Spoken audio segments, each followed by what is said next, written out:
દાંતાના દલપુરા ગામના ખેડૂતો જમીન મુદ્દે આકરા પાણીએ। ખેતીના જમીનમાં સોલાર પ્લાન્ટ બનાવવાને લઈ આક્રોશ। દલપુરા ગામની ખેતીની જમીનમાં સોલાર પ્લાન્ટની કામગીરી કરાઈ શરૂ।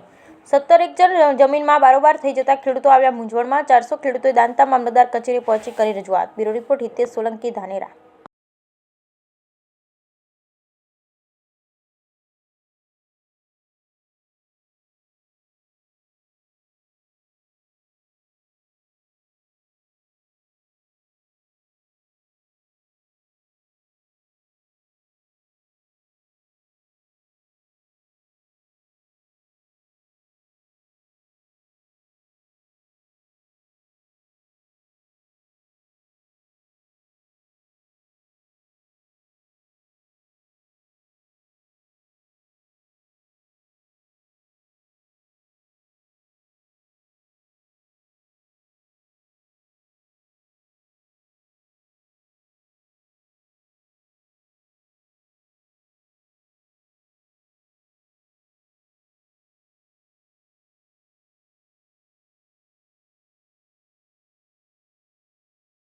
આજે દલપુરા ગામ વતીથી દલપુરાના દરેક ખેડૂતો દલપુરાની ગામ જમીન એક સોલાર પ્રોજેક્ટ આવ્યો છે। એ પ્રોજેક્ટની અંદર દરેક ખેડૂતોની જમીન ન ખબર હોવા છતાં ઠાકર સુનીલાલ દલપતરામ રહે ગોરાડ ત્યાંના વતની છે, ગોરાડના વતની છે અને તેઓએ દલપુરાની સર્વે નંબર ખેડૂતોની લગભગ 38 ખેડૂતોની આસપાસ એનાથી પણ વધુ ખેડૂતો છે। એમની જમીન એના પોતાને નામે કરી ચડાવી દીધી છે।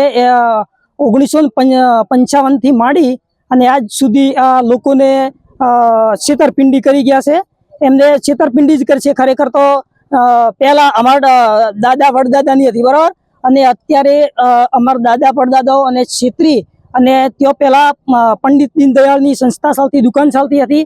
ત્યાં લોકો અવર જવર જતા આવતા હતા અને ત્યાં ગીરા પેટે 1955 ની અંદર કોઈકને 55 ની અંદર, કોઈકને 60 ની અંદર, એ રીતે લોકોની અમુક અલગ અલગ વર્ષ પ્રમાણે ગીરવા પેટે મૂકેલી હતી।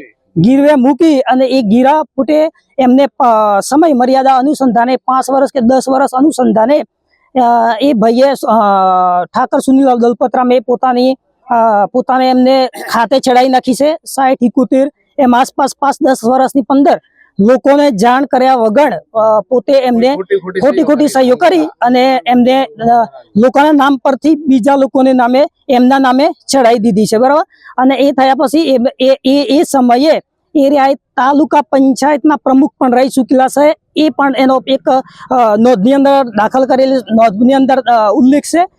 એ રીતે લોકોને છેતરપિંડી કરી અને દલપુરાની ગામ 17 થી 20 એકરની જમીન હાલ ગોકુળ એગ્રોકલ્ચરની કંપની છે એના નામે ચડાવી દીધી છે, બરાબર। એ માટે અમે દરેક ગામ લોકો, ખેડૂત મિત્રો બધા ભેગા થઈ અને અમે દાતા પ્રાંત કચેરી અને મામલતદાર કચેરી જઈ અને આવેદન પત્ર આપવા માટે જઈ રહ્યા છીએ।